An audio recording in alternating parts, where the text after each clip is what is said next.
자, 룻이라는 한 여인, 이방 모압 땅 여인이다. 사해 바다, 죽음의 바다라고 얘기하는 사해 바다 있죠, 소금 바다. 그 사해 바다에서 동쪽으로 하루를 가면 거기가 베들레헴이고, 서쪽으로 하루를 가면, 그리고 동쪽으로 하루를 가면 거기가 모압입니다. 그래서 모압에서 베들레헴까지는 이틀 정도면 충분히 갑니다. 이 소리가 멀리서 도는 것 같이 느껴지네요. 예. 그렇게 되는데, 그 모압은 이스라엘 입장에서는 이방 땅인데, 이방 여인인 룻이 이스라엘 민족으로 이사 와서 거기서 같이 살고, 최종적으로는 이제 4장 18절 한번 보시겠어요? 베레스의 계보가 나오는데, 베레스는 유다의 아들입니다. 야곱의 12아들 중에 리더십이 있었던 유다. 그 유다가 어떻게 다 아이를 낳았는데 결혼도 아니고 그렇게 낳은 게 베레스예요. 그래서 베레스, 헤스론, 람, 아미나답, 나손, 살몬, 보아스, 오벳, 이세, 다윗. 베레스에서 다윗까지 10명의 사람들이 나오는데 이 기간이 한 850년에서 900년 돼요. 900년 동안 10명으로 집안이 내려오진 않았겠죠. 이 당시에 어떤 수명이나 여러 가지를 볼 때는 적어도 그 사이에 한 30명 정도가 있을 것 같아요. 30명 중에 한 10분 정도만 이렇게 후손들을 필요에 따라서 적은 겁니다. 그러니까 이건 필요에 따라 적은 것인데, 마태복음 1장에서는 예수님의 집에 아브라함이 이삭을 낳고 이거 있잖아요. 거기에 이 명단이 그대로 나와요. 그래서 마태복음에도 이 명단을 사용했을 만큼 이건 의미 있는 명단입니다. 그럼 여러분 집안에 엄마부터 아들, 딸 뭐 이렇게 손자, 증손자 적는다면은 다 적을 수도 있지만 꼭 필요한 사람 10명만 적는다. 필요대로 적는다면은 그래도 중요한 사람들을 적겠지요. 거기에 우리가 알다시피 유다는 다말에게서 베레스를 낳은 거고요. 그 다음에 21장에 21절에 보아스는 룻에게서 오벳을 낳았다 이렇게 돼 있죠. 그래서 여기에서 아주 특별한 여인 3명이 다 여기 나옵니다. 다말도 유대인들 입장에서는 사실은 이방 계통이거든요. 이렇게 나왔고, 그 다음에 기생 라합이 여기 사실은 들어가 있고, 그리고 룻, 다 기가 막힌 운명을 타고난 여인들 같은 사람들인데, 뭐 종합적으로 딱 정리해서 얘기하면 이방인이 예수님의 조상이 되었다. 참 너무나 놀라운 복 아닙니까? 그래서 새해 인사가 새해 복 많이 받으세요인데 우리 다 복 받기 원하잖아요. 한동안 한국 기독교를 기복신앙이라고 막 공격을 해요. 복구한다고.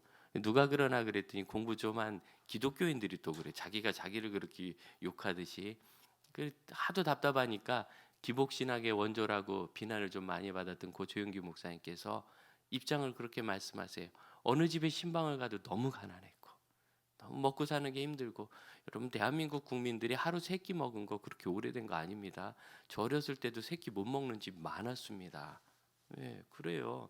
그리고 그러니 먹는 거 어렵고 아이들 뭐 중학교 가기도 어려웠고요. 집안에 아이가 뭐 5에서 한 8명, 10명씩 될 때 장손 하나라도 고등학교라도 보내려면 그 밑에 있는 동생들은 죄다 공장 가서 일해야 됐고, 혹시나 그 큰아들이 공부 잘해서 대학이라도 가려면은 상아탑이 아니라 우골탑이라 했어요. 소 팔아가지고 학비됐다고. 소 팔면 어떻게 되는가, 농사를 묻져요. 경운기 없던 시대에 소가 쟁기질했거든요. 그 농사를 뭐로 짓나.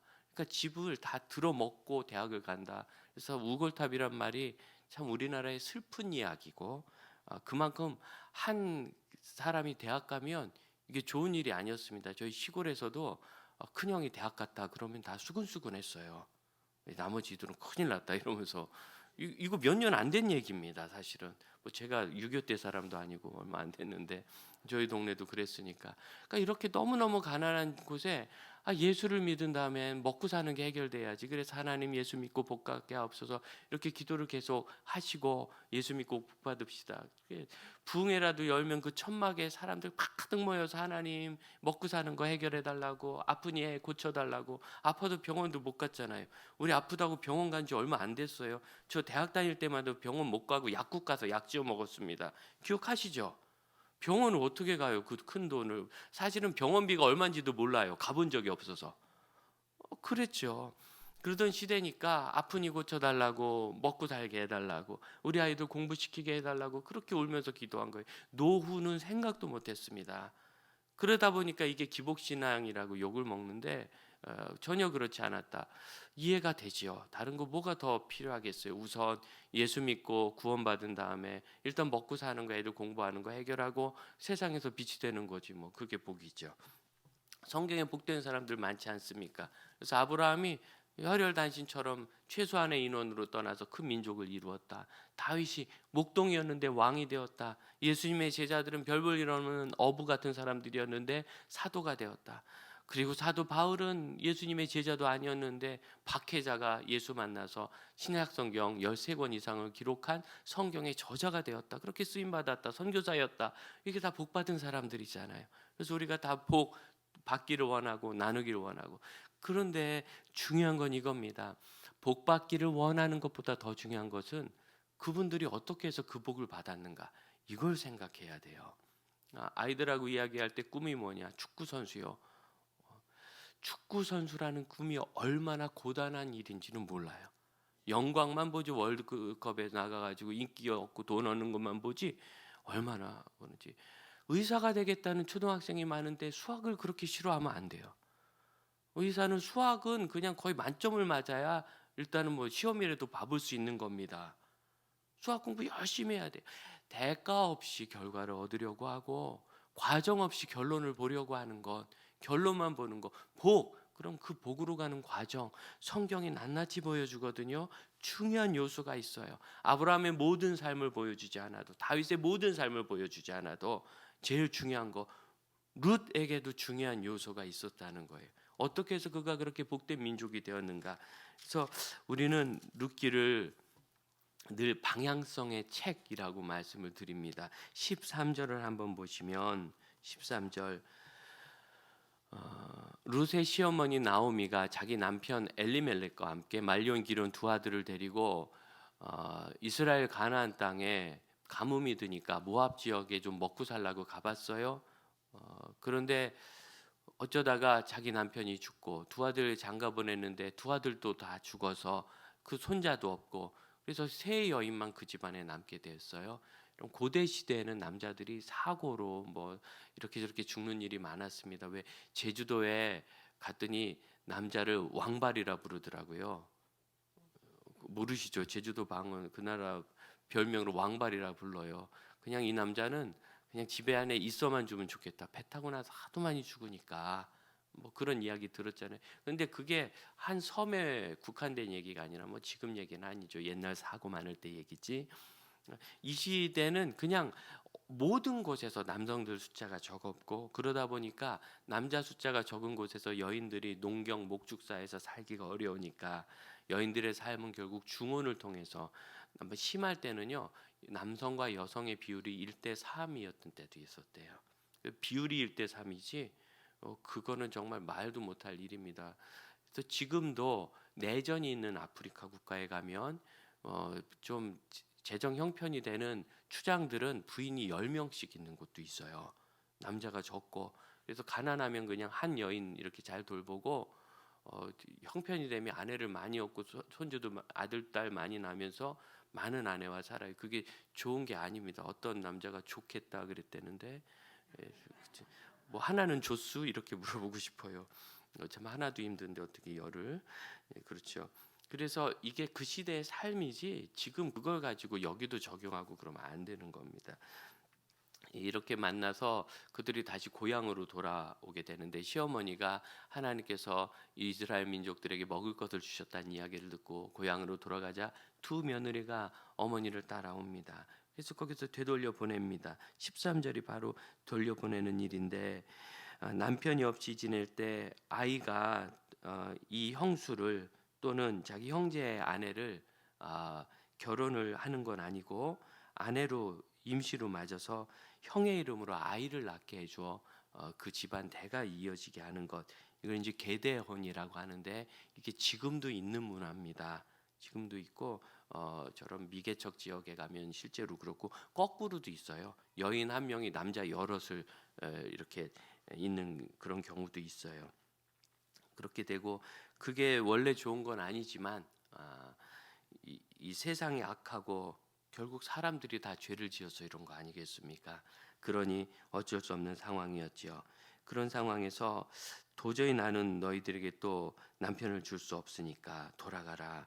13절 하반절에 여호와의 손이 나를 치셨으므로 이렇게 이야기해요. 여호와의 손이 나를 치셨다. 이 야차라는 단어는 성경의 구약에 아주 흔하게 많이 나와요. 그런데 이 단어가 치셨다라는 뜻으로 해석된 것은 한 번도 없어요. 많은 단어인데 대개는 떠났다라는 단어입니다.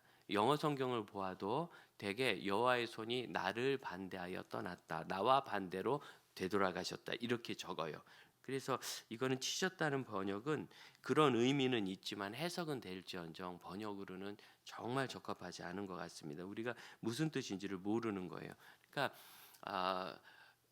그 룻의 시어머니 나오미와 그 남편 엘리멜렉과 두 아들은 자신들이 모압 땅에서 살면은 하나님이 거기서 복도 주시고 잘 될 줄 알았는데 사실은 그렇지 않아서 결과적으로 볼 때 하나님의 손이 나를 떠나 그냥 반대로 가셨다. 방향에 대한 이야기예요. 하나님의 손이 떠난 것이 아니라 본인들이 떠난 거죠. 먹고 살아보려고. 그렇지만 내 기준으로 보면 내가 저기에서 이쪽으로 오면 저건 나로부터 멀어지니까 꼭 나를 떠난 것처럼 보인 거죠.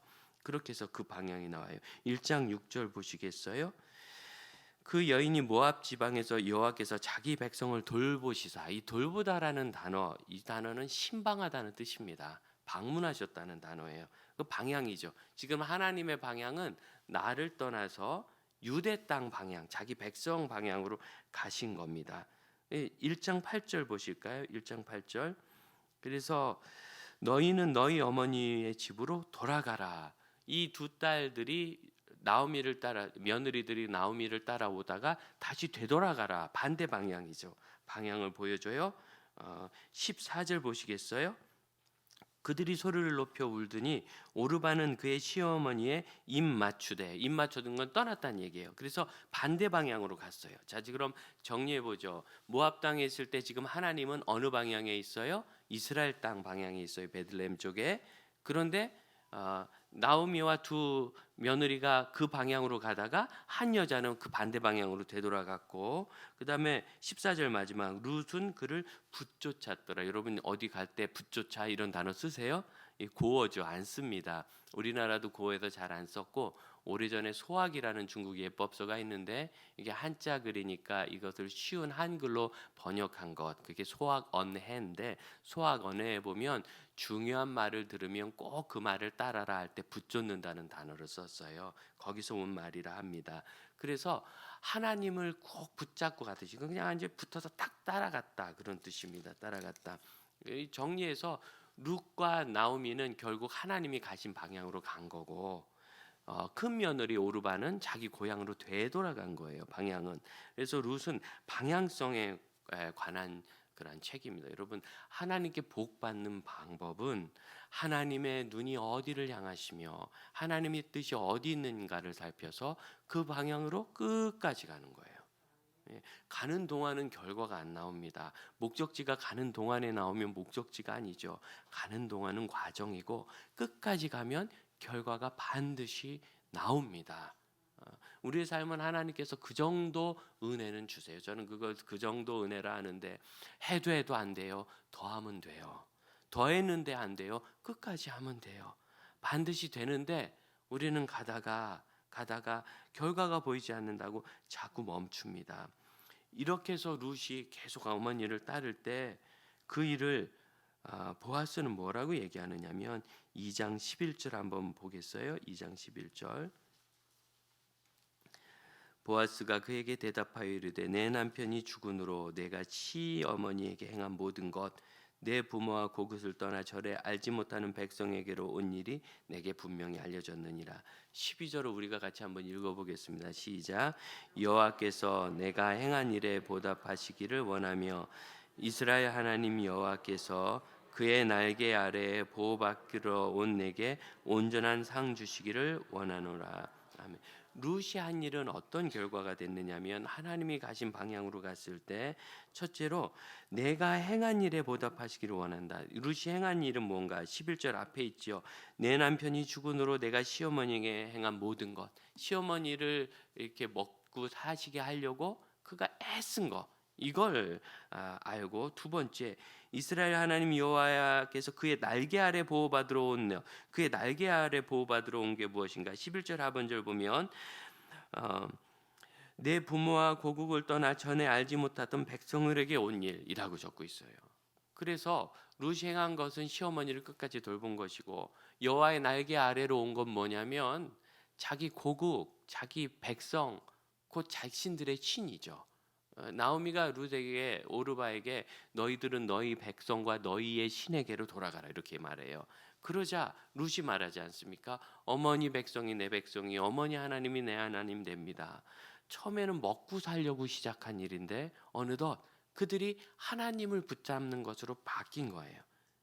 이것이 말 한마디 같지만 그들의 그 끔찍한 인생에서는 여러분 한 집안의 남자 셋이 다 죽었어요. 얼마나 끔찍한 일입니까? 그 일 인생의 그 과정 속에서 고백되는 거죠. 믿음은 원래 그래요.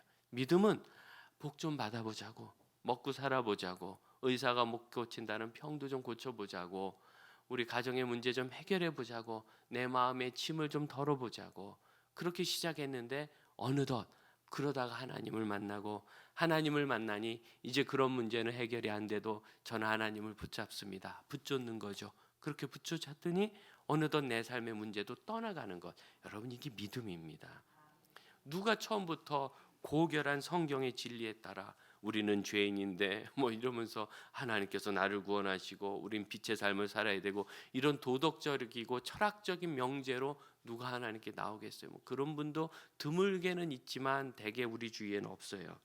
우리는 부모님이 교회 다니어서 나를 어려서부터 교회 다니고 다니는데 사춘기 때 방황 좀 하다가 수련회에서 기도하다가 예수님 만나가지고 정말 하나님이 계시구나 확신을 갖고 여기까지 온 그런 모태신앙이거나 아니면은 어느덧 그냥 혼자 알아서 살다가 저처럼 중학교 때, 고등학교 때, 대학교 때 결혼해서 아파서 사업이 망해서 마음이 어려워서 또는 친구를 잘 둬서 이런저런 이유로 교회 좀 가볼까 하고 오다가 예수님 만난 거 아닙니까?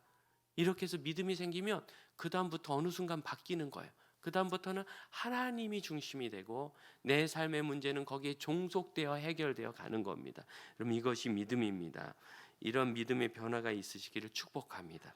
룻이 잘한 것은 하나님의 날개 아래로 온 것이다. 그가 부모님께 효도하는 일을 잘해서 효도한 자에게 복 주시겠다는 하나님의 언약이 이루어진 것이며 또한 그가 여호와의 날개 아래로 들어와서 하나님이 품으시는 사람이 된 거지요. 그러면 하나님의 날개 아래로 들어온 건 무엇인가? 자기 고국, 자기 백성을 떠나는 것, 곧 익숙한 나의 환경, 내 생각, 내 신념, 내 결정 이런 것을 버리는 거죠. 우리는 자신을 정말 잘 못 버려요. 끝까지 나를 주장하고 내 스타일대로 하고 내 생각대로 하고 여러분 그러면 변화가 생기지 않습니다. 결정적인 변화는요 그렇게 옵니다. 내 삶의 어떤 문제 속에서 내가 이 한계 속에서 나를 버리기 시작할 때 나를 버리기 싫으면 사람들이 신앙을 버리든지 교회를 바꾸든지 그렇게 하더라고요. 어느 순간 내가 극복해야 되는 단어가 시기가 오거든요. 그때 그 공동체 안에서 이 문제를 내가 극복해야 되는데 그러지 않으면 이제 부평초라고 하죠. 한 교회 3년 이상을 못 다녀요. 여기 조금 저기 조금 뿌리 없는 풀처럼 떠돌아다니는 거예요. 그렇게 되는 거죠. 그 순간 떠나고 싶은 그 순간이 내가 성장하는 지점인데 그럼 우리는 살 길을 위해서 하나님을 찾다. 하나님을 만나서 사는 사람이 되기를 축복합니다. 우리가 이제 주 선교지로 삼는 그 말리알로라는 이 필리핀 지역은 마닐라 북쪽으로 한 1시간 반 정도 가는 지역인데 거기 이제 맞은편에 멀리 그 동네 사람들이 쓰레기를 죄다 갖다 버리는 그런 곳이 있어요. 그런 거기서 그걸 뒤져서 자원 재활용하면서 사는 흔히 얘기하는 쓰레기를 파고 사는 분들이 되는 겁니다. 거기에서 조금 벗어나면 이제 그나마 나은 지역으로 건너오는데 거기가 말리알루예요. 여기나 거기나 어려운 건 똑같지만 그래도 말리알루 지역에 있는 분들은 그 맞은편 보고 소망을 얻고, 그 맞은편에 있는 분은 이쪽으로 오고 싶어서 정말 소망을 갖는 그런 지역입니다. 거기서 우리 처음 파송받은 선교사님이 동네에서 애들 모아놓고 성경 가르치다가 아이들이 청년을 데려오고 청년들 데리고 교사를 조직해서 주일학교를 하니 어른들도 모이고, 그리고 지금은 아주 청년들이 얼마나 성장했는지 깜짝 놀랐어요. 꼭 우리 교회 청년들 같아요. 섬기고 일하는 거 보면은 그 몇 년 만에 가서, 저도 코로나 기간에 내내 못 갔으니까 한 4, 5년 만에 가보고 깜짝 놀랐어요. 얼마나 잘 자라는지. 그래서 거기서 맞은편까지 바라보는데 절반 정도는 말리알루 지역에, 그리고 40% 정도는 거기서 한 15분 20분 걸어가면 있는 시베라라는 지역에서 오는데, 이 시베라는 멀리서 보면 잘 보이는데 동네가 멋있어요. 예, 오렌지색으로 지붕도 잘 해가지고 집도 척척척척 지어놨고, 집단 거주 단지, 피나투보 화산이 터져서 다 덮였을 때 그 이제 잠잠해진 다음에 그 위에 정착촌을 세운 거예요. 그런데 거기도 못 들어간 사람들 그 동네 언덕 밑에 울타리 밑에 붙어서 움막 짓고 거기서 버티기 시작했어요. 그래서 움막이 하나 둘 셋 늘어나서 촌락 비슷하게 돼서 제일 가난한 지역 마을이 생겼는데, 2019년 루손섬 중부에 지진이 생겼을 때 그 수비강으로부터 온 진원이 쭉 지나가면서 하필이면 그 시베라의 가난한 사람 지역을 지나가서 집들이 무너졌다는 겁니다. 그리고 그때 우리 형제교회 4교회가 같이 헌금을 모아가지고 그래 한 1,500만 원 보내서 15집을 줬어. 그 돈으로. 집 짓는 게 뭐냐? 브로크로 2줄 싸면 그게 집이니까. 그렇게 해가지고 내가 해보겠다. 자원하는 사람 일꾼은 없다. 당신 직접 져야 된다. 지도는 해주겠다. 그래서 그렇게 막 지어가지고 살아간 거예요. 그 중에 이제 한 집을 가는데 가다 보면 이렇게 좁은 골목이에요.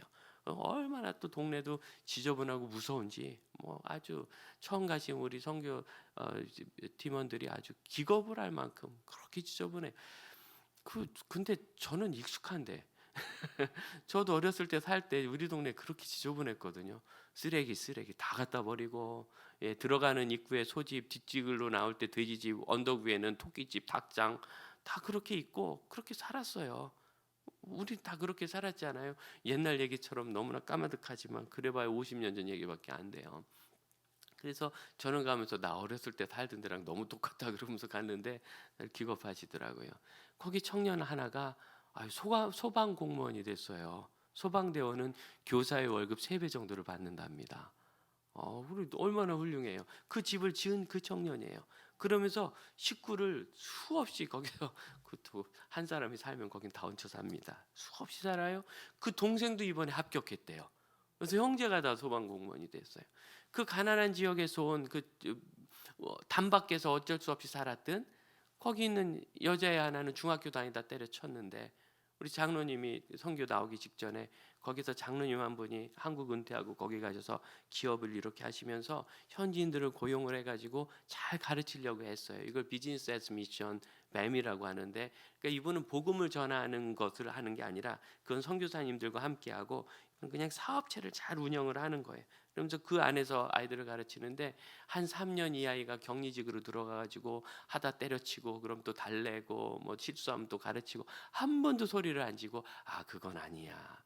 그건 아니야. 이러면서 3년을 가르쳐서 이 아이가 3년 만에 깨달음을 얻고 예수 만나고 검정고시 1등 붙어가지고 검정고시 비슷한 과정이 있어요. 나이 들어서 공부하는 과정. 대학생이 됐어요. 와가지고 그 아이가 인사를 꾸벅하는데 좀 못 알아봤어요. 인사를 하는데 얼마나 감사한지, 살아보려고 일을 하다가 살아보려고 거기 살다가 가가지고 일주일에 한 번씩 쌀 라면 나눠주니까 그거 받고 그러기 기도하고 그러다 교회 초청 받아오고 뭐 간다 그러면 한 2~3배가 많이 와요. 한국에 선교팀이 간다 그러면 뭐 주는구나 하고, 그래서 그때 한번 와서 하고 그러다가 이번에 가보니까 이분들 믿음이 얼마나 뜨거운지, 왜 찬양 소리 기도 소리 들어보면 알잖아요. 완전히 바뀌었어요. 방향이 하나님을 향하여 가고, 그리고 거기서 어느덧 내가 먹고 살라고 온 길이 여호와의 날개 아래 거하는 길이 되는 겁니다. 하나님을 찾으면 우리의 삶은 그런 변화의 삶이라는 걸 믿으시길 바랍니다. 정말 저는 이 룻기를 읽으면서 목사라 그런지 룻의 삶도 좋지만 이 보아스가 너무 놀라운 것 같아요. 보아스가 이 이방 여인, 여러분 얼마나 험하겠습니까? 먹을 게 없어서 성경에 명한 대로 가난한 사람을 위하여 곡식 나달 떨어지면 줍지 말아라. 그래서 안 줬는데 그걸 주우러 와서, 그거 주워 보셨습니까? 저는 가을거지 끝나고 대박 들고 다니면서 그거 주워 담아봤습니다. 하루 종일 해봐야 한 대박이 안 돼요. 그것도 돌반 나락반이지 정말 험한 일입니다.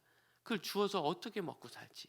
근데 그걸 하러 왔어요. 얼마나 참 사람이 안 돼 보이겠어요. 그 여인을 보고 보아스가 뭐라고 하느냐면, 내가 내 어머니에게 어떤 일을 행하는지 내 귀에 들렸다. 내가 내 민족을 떠나서 여호와의 날개 아래 보호를 받으려고 왔구나. 먹고 살기 힘들어서 왔구나.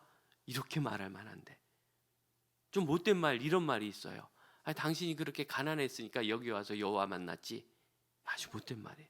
그건 자기가 고백하는 말로는 괜찮은데 다른 사람에서는 그렇게 말하면 안 돼요. 근데 보아스는 이 말을 뭐라고 얘기하느냐면, 아이고 먹고 살아보려고 왔구나, 남편도 잃고, 이렇게 말하지 않고 당신의 시어머니에게 당신이 한 그 고귀한 행동, 그 일은 당신의 백성과 신이 아닌 참 신인 여호와와 여호와의 백성을 찾아 하나님의 날개 아래 보호받으러 온 행동입니다. 여러분, 이런 아름다운 말을 할 수 있는 분이 되시기를 축복합니다. 이걸 공감이라고 해요. 따라해 봅시다. 공감. 공감은 그 사람의 마음, 감정에 동의한다는 건데, 공감에는 세 수준이 있다고 얘기해요. 첫째는 그의 감정에 동의하는 거예요. 아이, 룻이 여기 와서 나락 줍네, 힘들지? 이게 감정에 동의하는 거예요. 가장 기본적인 순간이에요. 그래서 여러분, 우리 남편들은 이번 명절에 그 감정에 동의해야 돼요. 끊임없이 설거지하는 여인들의 스트레스에, 아이고 계속 설거지하느라 힘들지? 이 공감이 한번 해보세요. 시작. 설거지하느라고 힘들지? 왜 그래요? 이게 첫 번째 공감이에요. 두 번째 단계가 있어요. 두 번째 단계는 그 사람의 입장이 진짜 돼주는 거예요. 따라해 봅시다. 내가 한번 해줄게. 이번에 꼭 하세요. 이게 두 번째 단계. 처음에는 감정에 반응해 주는 거, 두 번째는 그의 입장이 되어주는 거, 한번 해주는 거. 그리고 거꾸로 또 내 입장이 돼보라 하면 되잖아요. 세차 한번 해볼래? 이렇게. 그러면 안 돼요. 그러면 안 돼요. 자, 그러면 안 돼요. 세 번째 단계 뭐냐면, 이게 제일 어려운 건데, 그 마음에 있는 선한 생각을 인정해 주는 거예요. 그거보다 더 좋은 건 뭐냐면, 그래도 당신이 우리 가족을 정말 사랑하는 것을 이렇게 음식 차려줄 때 느껴요. 이거. 그러느니 죽어버리겠어요. 이런 표정입니다. 여러분 다. 네. 며느리야 어쩔 수 없이 해야지 뭐, 이게 아니라 어쩔 수 없이 하는 게 어디 있어요? 도망가 버리면 되지. 그래도 내가 우리 가족이니까 명절에 먹을 건 있어야지. 친척 들어오면 그래도 구색은 갖춰야지. 요즘 물가가 또 얼마나 올랐습니까? 최대한 해봐야지. 그런 마음으로 이걸 다 준비했잖아요. 그 선한 마음, 그걸 찾아주는 거예요. 제가 보기엔 이 보아스의 이 말은 최고의 공감 커뮤니케이터예요. 커뮤니케이션. 아주 공감을 잘 반영한 그런 말입니다. 아내도 똑같이 얘기할 수 있어요. 아내도 아유, 그래도 명절이니까 너무 열심히 일하다가 피곤하죠. 피곤하죠. 피곤해. 그러니까 조는 거예요. 남자들이 조는 이유는 피곤해서지 참새라서 조는 게 아닙니다. 피곤해서 조는. 두 번째는 그의 입장이 돼주는 거죠. 얼마나 회사에 스트레스 많이 받아요. 뭐 이런 거. 형제들이 있으면 또 얼마나 부담스러워요. 그래도 우리 어머니 아버지 용돈 줄 수 있게 당신 얼마나 애썼어요. 그 입장이 되어주는 거예요. 내가 좀 해줄까? 뭐 이런 거. 세 번째는 그 안에는 진짜 귀한 마음이죠. 무엇이든지 우리에게는 선한 의지가 그 안에 있어요. 이걸 잘 발견하고 찾아줄 수 있는 사람이 되시기를 축복합니다. 이 보아스의 공감 반영한 말을 한번 3장 10절에서 한번 보시겠어요? 3장 10절. 룻이 보아스에게, 우리 시어머니에게 들은 대로 당신이 우리 집안의 기업 물을 자가 돼서 나를 아내로 삼고 이렇게 후손을 낳도록 해주는 겁니다. 이렇게 얘기했을 때 10절입니다. 같이 읽어볼까요? 그가 이르되 내 딸아 여호와께서 내게 복 주시기를 원하노라. 내가 가난하건 부하건 젊은 자를 따르지 아니하였으니 내가 베푼 인애가 처음보다 나중이 더하도다. 무슨 소리예요? 여러분 지금 인애는 보아스가 베풀고 있는 거예요. 먹을 거죠, 일자리 줘, 보호해 줘. 이 시대의 이 말은 완전히 반대 말입니다. 그런데 보아스는 룻에게 내가 나이도 많은데 나에게 그렇게 귀한 물을 자라고 얘기해 주니 당신이 나를 그렇게 늙은이로 보지 않으니 참 인애롭습니다. 어떻게 이런 말을 했을까? 11절 보시겠어요? 11절. 그러니까 우리가 참 같이 소리를 맞춰서 읽는 일을 잘하는데 소리를 맞춰서 읽으려면 방법은 딱 하나예요. 다른 사람의 소리를 들으면서 맞춰가는 거예요. 어디서 숨쉬나. 자, 소리를 맞춰서 11절 같이 한번 읽어봅니다. 시작. 그리고 이제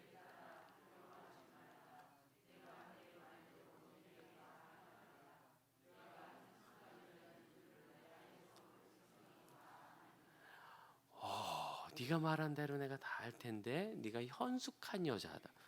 이런 얘기를 어떻게 했을까? 지금 룻은 보아스에 비하면 정말 약자요, 을 중에 을이요, 대책이 없는 여자예요. 근데 보아스는 그런 룻을 쭉 인정해서 가지 않습니까? 그럼 이런 아름다운 말을 할 수 있는 사람이 되시길 축복합니다. 그럼 어떻게 그렇게 나가는가? 우리가 2장에서 보면 보아스가 얘기해요. 네가 어떤 사람인지 내가 다 들었다. 나에게 들렸다. 여러분 들리겠어요? 들은 거죠, 유심하게. 그렇게 효도하는 여자가 있어. 이방년인데 여기까지 왔다고? 아니 그 엘리멜렉 집안 사람이라고 우리 친척인데, 야, 그 여자 참 훌륭하네. 자기 나이 든 어머니 혼자 가서 굶든지 말든지 죽든지 그냥 놔두지 않고 고향에서의 기회를 다 버리고 왔으니 참 훌륭한. 유심히 듣고 관심 있는 거죠. 관심이라는 거 너무 중요합니다. 명절입니다. 그럼 우리가 우리 사랑하는 사람, 가족, 이웃, 고마운 사람, 돌보고 싶었던 사람에게 관심을 보일 수 있는 절호의 기회가 왔어요. 이런 관심을 가지시길 바래요. 관심을. 또한 보아스는 이 모든 것을 성경의 원리에 따라 이해합니다. 먹고 살라고 왔구나. 그게 아니라 여호와의 날개 아래 보호받으러 왔구나. 우리와 우리 모든 일을 우리는 이러한 성경의 관점과 하나님의 관점 속에서 이해할 수 있기를 축복합니다. 또한 이 일은 소망이 필요해요. 소망. 이 일이 어떤 변화를 가져올까? 쭉 읽으시면 보아스는 읽을수록 훌륭한 사람이고 룻과 나오미는 점점 소망을 회복해 가요. 결국 예수님의 조상이 되는 놀라운 역사가 있는 거죠. 그래서 거기 있습니다. 제가 지난 주간에 시끌시끌한 일이 있었더라고요. 분당 샘물교회 이 일이 영화화돼서 아주 대배우들이 출연했어요. 깜짝 놀랐습니다. 그러면서 다시 또 나와요. 옛날에 그 피랍 사건 또 뉴스에서 얼마나 많이 떠들었는데, 그러면서 왜 거기 가서 막 다른 잘 믿는 이슬람들 강제 개종하는 선교를 갔냐 그러는데, 여러분 그 팀은 선교팀이 아니라 봉사팀입니다. 가서 우리가 아는 대로 전도진 안 하고 예수 전하고, 그건 그럴 수 있는 동네도 아니고 그런다고 듣지도 않아요. 여러분이 정말 어려울 때 누가 쌀 한 자루 주면서 이거 받고 종교 바꿉시다 듣겠어요, 안 듣겠어요? 그런 식으로는 되는 데가 아니야. 아무리 배가 고파도 절대 그렇게 되지 않고, 거기서 이미 그 이전에 15년 이상 병원 세우고 학교 세우고 샘물교회에서 사역을 잘했어요. 그래서 이 팀은 순전히 그냥 그 탈레반들이 세계의 주목도 받고 돈도 좀 뜯어내려고 운전사를 매수해서 잡아간 거예요. 운전사를 매수해서. 그 소식을 듣자마자 제일 먼저 반응하고 화를 낸 사람들은 그 아프가니스탄 그 지역에 있었던 원로들입니다. 탈레반을 쫓아가서 막 야단을 쳤다 그래요. 너희들이 이런 식으로 하면 이 사람들이 우리에게 얼마나 고마운 사람인데 누가 우리를 도와주냐? 우리가 이 은혜를 이렇게 갚는 사람이냐? 야단을 쳐가지고 문제가 잘 해결됐어요. 되고 있는데 그 알자지라 방송의 이 기사, 인터넷 홈페이지, 그 홈페이지에 이 기사 아래 한국 애들 몇이 댓글을 그 사람들 니네들 개종시키러 간 선교팀이야 이 글을 쓴 거예요. 영어로. 그래서 문제가 커진 겁니다. 결국 그 친구들 조사해서 잡혔어요. 3명인데 막 인터넷에 댓글 많고 시끄러우니까 많은 사람들이 그런 짓을 하는 줄 아는데요. 그때 새물교회 항의하러 가자 해가지고 막 난리가 났었어요. 현수막 맞췄다 가자. 저희 기도하고 긴장했는데 정작 현수막 들고 3명인가 4명 왔어요. 10분 동안 있다 서성거리다 자기들끼리 있다 당황하고 도로 가버렸어요. 인원도 몇 안 돼요. 그런데 그렇게 글을 막 보이지 않는다고 쓰고 그런 거죠. 교회에서 선교라고 할 때는 토털 미션인데 이건 뭐냐면 그냥 가서 예수님 전하세요 이 전도지 나눠주는 게 아니라 복음을 좀 전해도 되는 자유로운 지역이라면 하나님은 당신을 사랑합니다. 예수님 믿으면 은혜가 있습니다. 구원도 받을 수 있습니다. 하면서 돕는 것이고 그게 아니라면 나도 사랑받았고 이 사랑 나누고 싶어 왔습니다. 라고 얘기하고 그냥 나눠주는 거예요.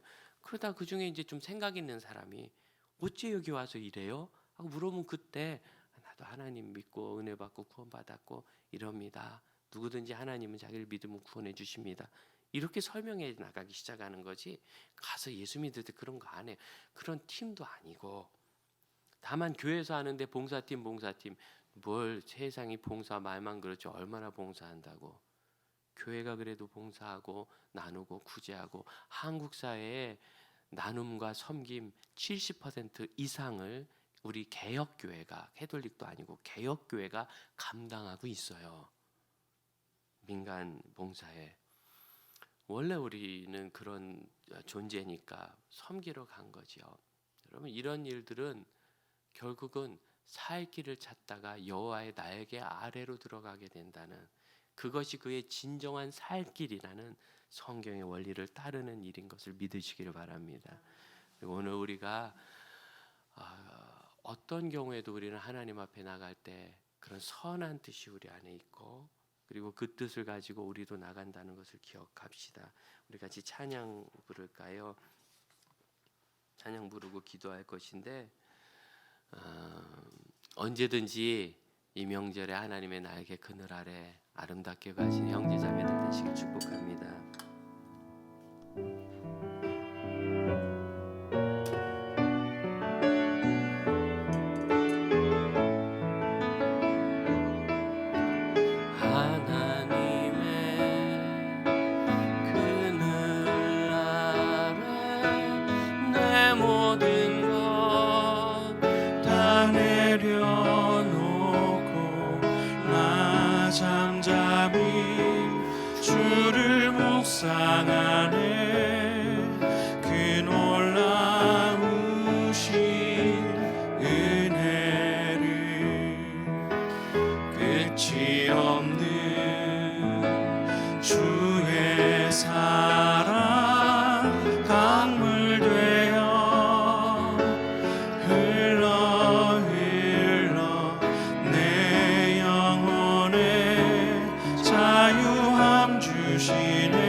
두 가지 기도하기 원하는데 하나는 우리가 늘 하나님의 날개 아래 가 있는 것. 그럼 이것은 하나님 가시는 방향으로 끝까지 가는 것이라 했습니다. 날개 아래로 들어가려고 하는 사람은 실패하겠지만 하나님 가시는 방향으로 가는 사람은 반드시 그 품 아래 있게 됩니다. 주의 방향을 따르게 하옵소서. 또한 우리가 보아스처럼 누구에게도 잘 공감하며 그 안에 있는 선한 것을 찾아내는 복된 사람 되게 하옵소서. 기도하겠습니다. 아버지 하나님, 루시 하나님의 그늘 아래 결국 안착하게 된 것, 여호와 하나님이 가시는 방향을 그가 깨달았음을 제가 성경 안에서 봅니다. 언제 어디 있든지 저의 삶이 하나님의 방향으로 가게 하옵소서. 주님 그래야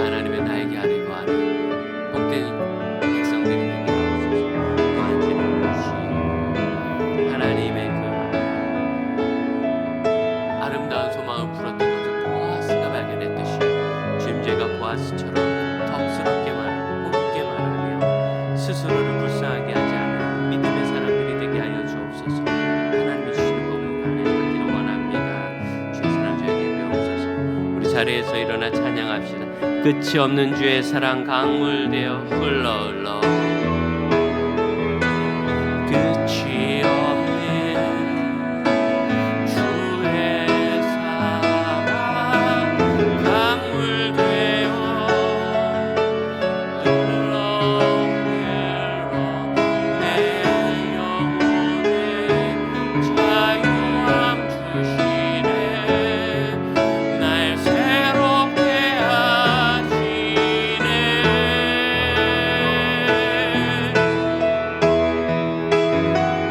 하나님 사랑 그 사랑 날 자유케 하네. 하나님 사랑 그 사랑 날 회복해 하네. 아멘. 기도합니다. 하나님을 따르며 하나님을 사랑하다가 여기까지 왔습니다. 주님, 저희는 몰랐는데 이 고난의 땅이 오히려 하나님의 날개 아래 있는 것임을 깨달았습니다.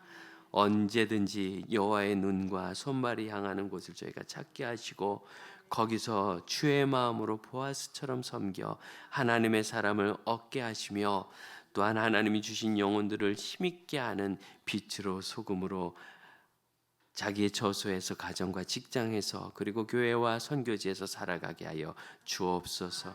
지금은 우리 주 예수 그리스도의 은혜와 하나님의 크신 사랑과 성령의 역사하심이 주의 날개 아래 보호받으러 온 믿음의 형제자매들과 또한 그 보호가 필요한 사람들에게 아름다운 말로 격려하는 보아스 같은 심령 후에 이제로부터 영원토록 함께 하실지어다. 아멘. 감사합니다.